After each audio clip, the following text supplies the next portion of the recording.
Today we're going to learn how to write numbers using scientific notation. Scientific notation takes advantage of the fact that we have a base 10 number system to write very, very large numbers in a simpler way, so they all look like they're the same size when you write them. This whole first part I'm going to skip to make this video shorter. Just know that scientific notation is important in real life. Also, let's review what powers of 10 are. So if you have like 10 squared, that's the same as 10 times 10, which is 100.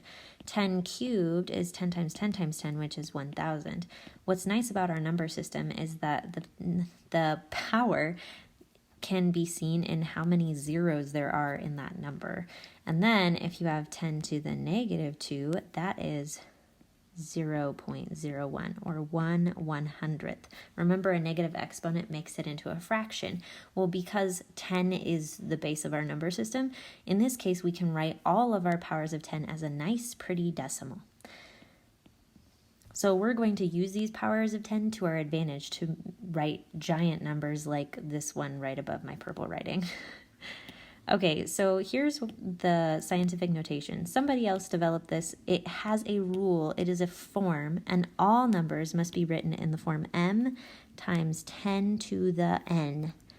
And it doesn't really matter what letters you have there as long as there are some letters. Here's what's important. M must be a decimal number with only one non-zero digit in front of the decimal. I like to think of it as m is between 1 and 10. It can't equal 10, it could equal 1. So if you look at your first number and it's not between 1 and 10, it is not in scientific notation. We're going to go ahead and write each of these numbers in scientific notation. Here's how you do it. So this is like anytime you have this without the, you can think of this as times 10 to the 0 if you were to write it in scientific notation, kind of pseudo.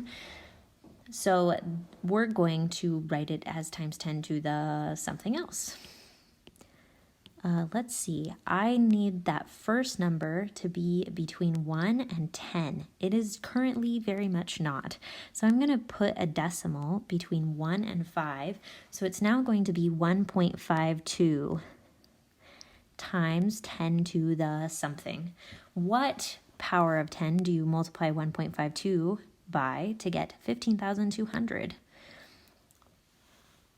Well, looks like you multiply it by 10,000, which is 10 to the 4th. Here's an easy way to figure it out. You count how many places the decimal moved. The decimal moved 4 places, so it is 10 to the 4th. Now this only works when we have a number that is larger than 1.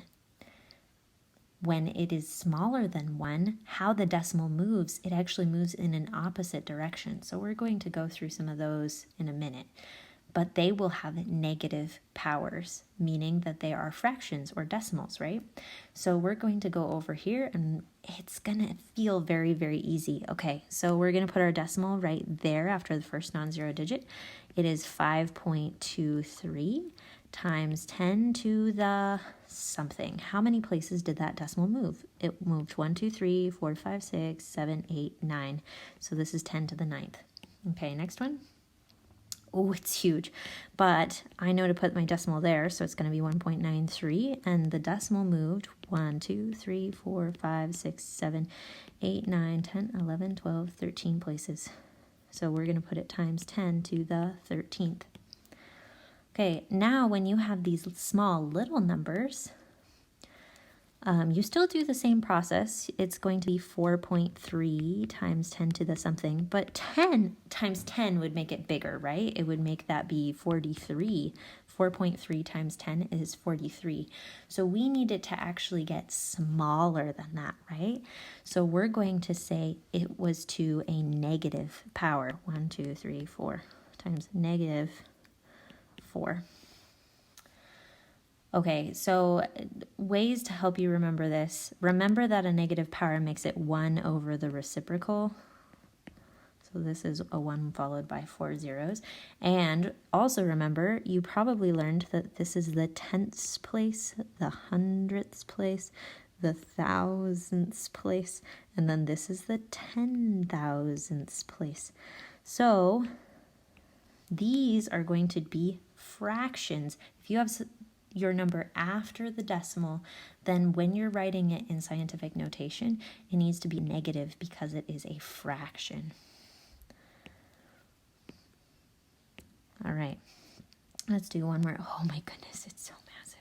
All right, we got a decimal right here, 3.27 times 10 to the, okay, let's count how many places the decimal moved. Now you got to be careful. You'll be very tempted to count the zeros, but what you need to count is the places the decimal moved, so the numbers in between decimals. All right, we got 1, 2, 3, 4, 5, 6, 7, 8, 9, 10, 11, 12, 13, 14, 15, 16, 17, 18, 19, 20, 21, 22. So 10 to the, wait a minute. This number represents something huge, right? If we have it times 10 to the 22nd, it needs to represent something very small, so we're going to put it as a negative power. Another way to think about it is that if you're making the decimal number bigger than it currently is, like on F, that last starred one, we made it bigger. We made it 3.27, which is a lot bigger than points. I don't know how many zeros. 3.327. If you make the decimal number bigger, you need to make the exponent smaller to compensate. And originally, the when you multiply by just 1, it's the exponent is to the 0, right? So we need to make it smaller than 0. If you make the decimal number smaller, you need to make the exponent bigger to compensate. So that's another way to think of it. I always look at it and I'm like, okay, is that number a little number or a big number? It's a very little number, so it's going to be a negative exponent. But this little part is going to help you on these examples. Ugh. Okay, so you may look at these and say, those are written in scientific notation. They're not. The first number is not between 1 and 10 on both of those. So I'm going to make it be. We're going to put 7.9 as our first one times 10 to the, Okay, so I moved the decimal place 1. Is it going to be a bigger number? Is it going to be 10 or is it going to be 8? Well, this number, let's look at our little, okay, this number got smaller.